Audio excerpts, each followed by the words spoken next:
શ્રી ગણેશાય નમઃ. જય શ્રી કૃષ્ણ.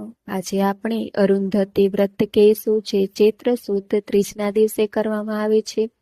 વ્રતની વિધિ કથા કહેશું. જો વિડીયો પસંદ આવે તો ચેનલને સબસ્ક્રાઇબ કરવાનું ભૂલતા નહીં, જેથી આગળના વિડીયો તમને મળી રહે.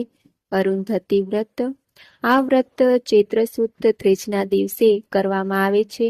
વ્રત કરનારે સવારે વહેલા ઉઠી સ્નાન કરી એક પાટલા પર લાલ રંગનું કંકુ પથરી તેમાં અનાજ મૂકવું, તેના ઉપર પવિત્ર જળ ભરેલો લોટો મૂકો અને એના પર તાસક મૂકી ઘીનો દીવો કરો. ત્યાર પછી એ સ્થાપનની સિંદૂર, કેસર, હળદર અને કાજલથી પૂજા કરવી. ત્યાર પછી લોટાને લાલ વસ્ત્રમાં લપેટીને આરતી પ્રાર્થના કરવી.